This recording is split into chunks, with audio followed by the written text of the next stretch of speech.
Bener. Ntar aku nggak nangis ini mah. Iya, bantal-bantal ini. Oke,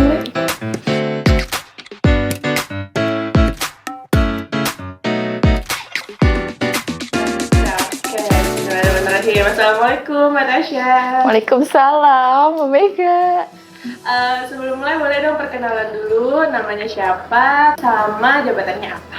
Baik, perkenalkan nama saya Tasya Iranda. Sekarang saya menjabat sebagai FRO Cabang Cikarang. Nama saya Sepni Rahmawati, saya sebagai Kepala Audit Internal. Nama saya Mega Sundarwanti, FRO Cikampek. Saya Revan Agar Pramana, staf legal dan appraisal. Saya Siska Yuniarti, Kepala Seksi Operasional. Nama saya Imam Jurjani, Kepala Cabang Kantor Pusat Arta Madani di Bekasi. Nama saya Rano, AMO, Asset Management Unit. Nama saya Hana Aulia Islamiati sebagai FRO. Nama saya Tri Krisdianto di KPO. Nama saya Lutfi Aulia Rahman. Saya sekarang posisinya AO, Account Officer atau Marketing ya di bank. Seberapa sering sih kamu bilang sayang sama ibu kamu? Aduh, Hampir gak pernah kayaknya. Kalau ucapan mungkin nggak pernah atau jarang kali ya. Nggak pernah kayaknya saya ngomong sayang gitu. jarang banget kayaknya kalau bilang sayang tuh. Gengsinya tuh tinggi ya. Tipe saya bukan yang romantis seperti itu. Tapi sebenarnya di dalam lubuk hati yang paling dalam tuh ya sayang gitu. Nggak terucap aja, kayak lebih ya udah, ibu juga tahu kita sayang dia. Kita juga tahu ibu sayang aku gitu. Cuman saya ngelakuin tindakan yang buat bahagia ibu saya gitu. Saya sih biasa sering ngasih surprise, ngajak makan di luar, beliin pakaian, nggak pernah sesuatu yang saya rencanakan, nggak. Ketika saya ke Sunter selalu saya kasih surprise. Oh gitu, berarti ini ya, act of service ya? Kalau saya untuk memeluk ibu, hampir setiap hari sih. Setiap pulang kerja salim dan pasti saya peluk ibu saya kayak gitu. Physical touch ya? Physical touch. Kalau mengucapkan sayang itu lebih ke ketika ketemu. Namun ketika telepon, karena memang kami jarak jauh,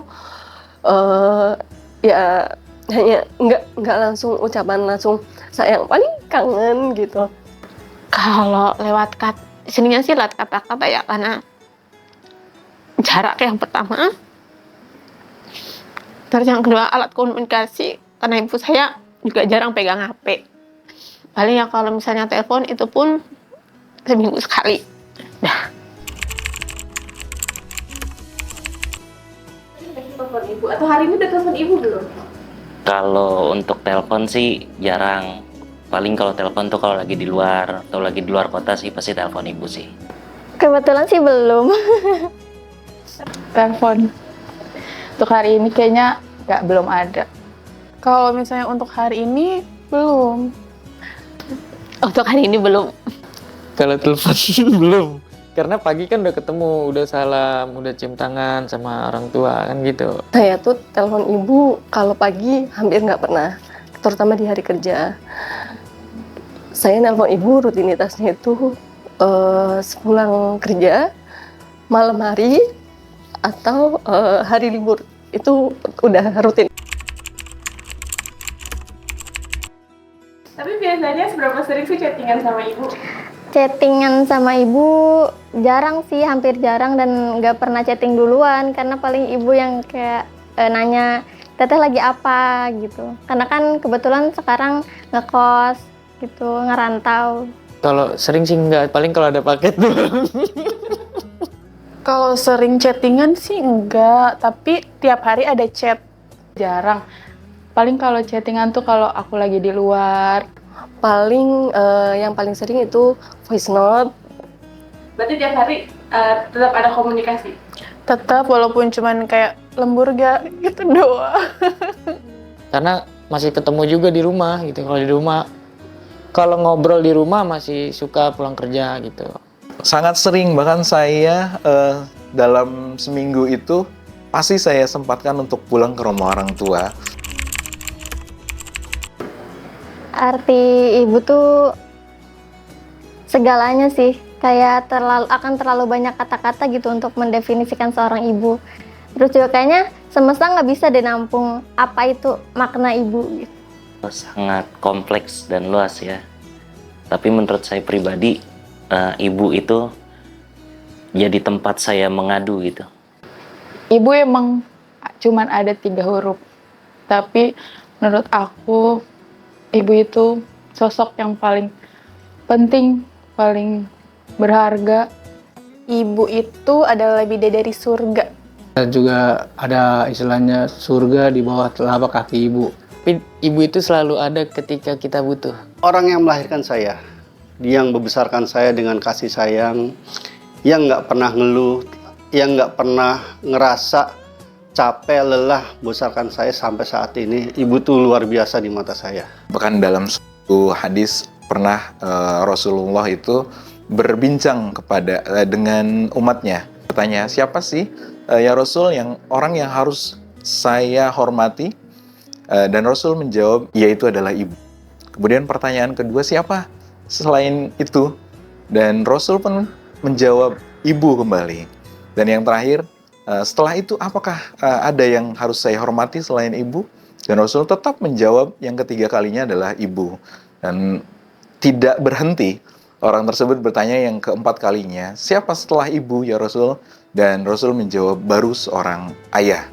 Nah, bahwasanya kita bisa tarik kesimpulan, kedudukan seorang ibu itu kita harus hormati lebih. Ketika melahirkan, itu seperti tulang rusuknya itu dipatahkan sekaligus gitu. Kalau ibu itu bagi aku ya pokoknya nggak ada tandingannya dah. Dia yang selalu ada buat kita.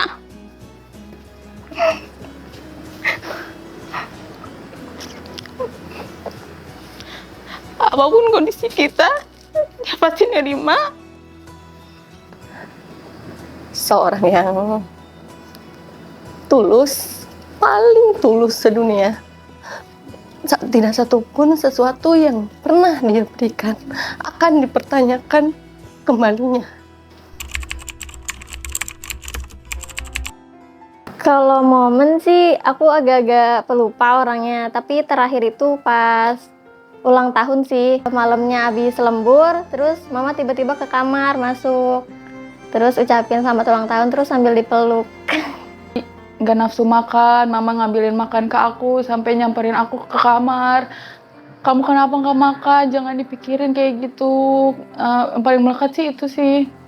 Karena aku ngerasa kayak aku jadi anak kecil lagi gara-gara diperlakuin kayak gitu. Alhamdulillahnya selalu ada doa ibu saya di setiap langkah kaki saya. Lulus kuliah, saya belum bekerja. Setelah wisuda, di situ juga ibu saya yang nyemangatin saya, bilang kalau nanti kalau ada rezekinya juga bakal dapat kerjaan yang diinginkan. Dan saya bisa bekerja di Arta Madani ini, bisa diterima di bagian legal. Saya yakin ada usaha ibu saya, yaitu doa ibu saya yang semangatin saya setiap harinya.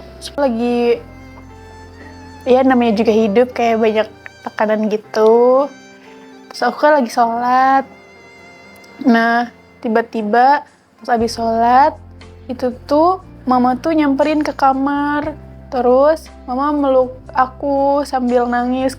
Ya, pokoknya itu sih yang paling berkesan di beberapa minggu ke belakang.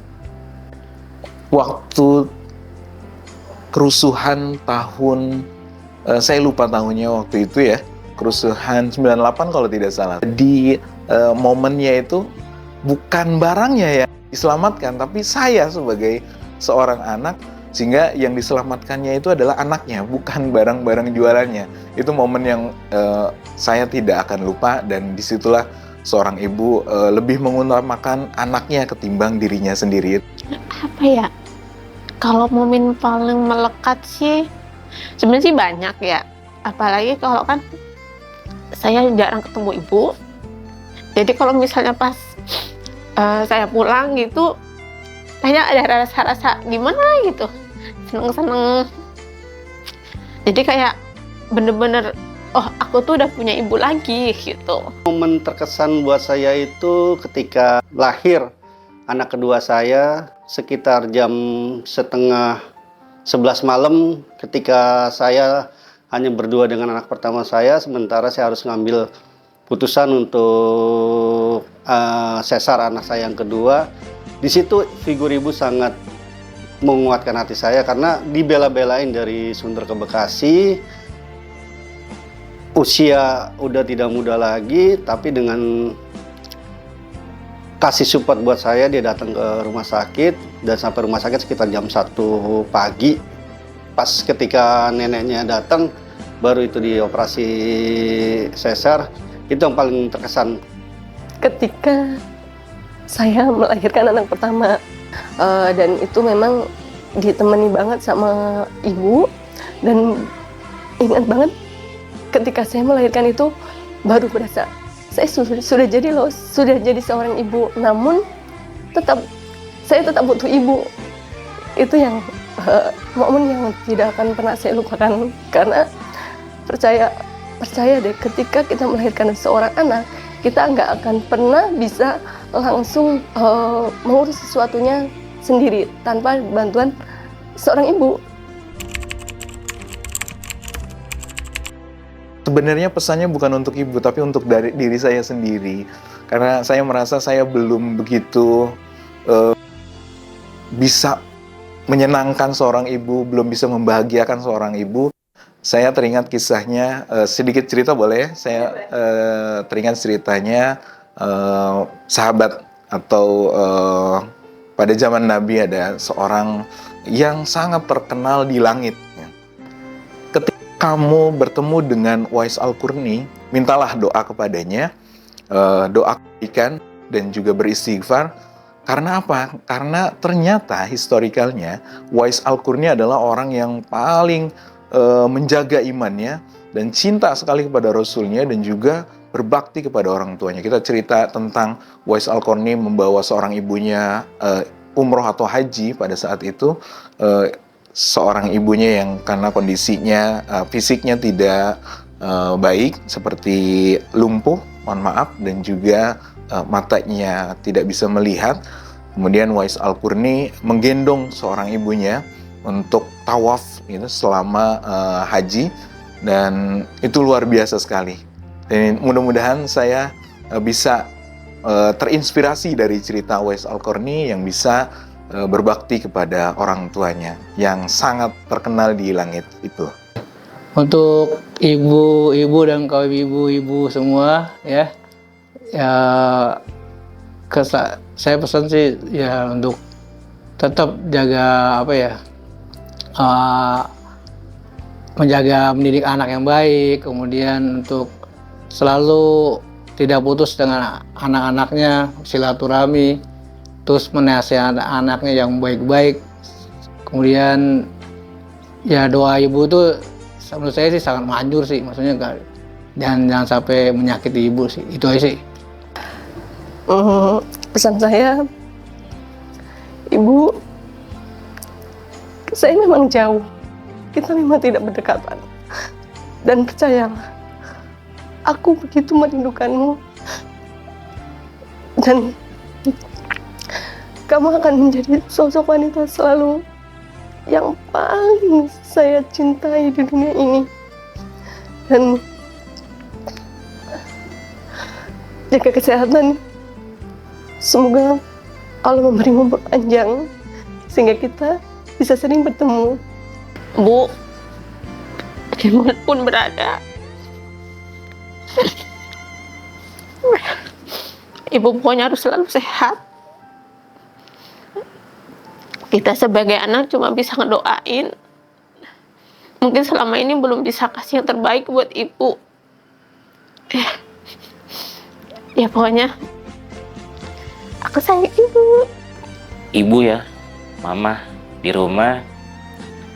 Sebentar lagi kan hari ibu. Pokoknya sehat selalu. Berharapnya umurnya juga panjang dan kesehatan, bisa ngelihat Mas Repan nih sukses. Ya pokoknya semuanya, keluarga kecil kita sayang sama mama. Mama sayang banget, luar biasa kasih sayangnya sampai sekarang ini. nggak putus, nggak henti, selalu doain yang terbaik buat saya. Ada kata-kata lain buat Ibu yang mau disampaikan? I love you forever. I love you ya. Cuman kalau ngomong langsung, saya bukan tipe orang yang kayak gitu. Nah, boleh ngomong di sini. Iya, boleh ngomong di sini aja biar nanti lihat aja deh. Ya udah, ya Ma. Mungkin kalau langsung nggak bisa, tapi Lutfi ini sayang sama Mama. Iya. Mama,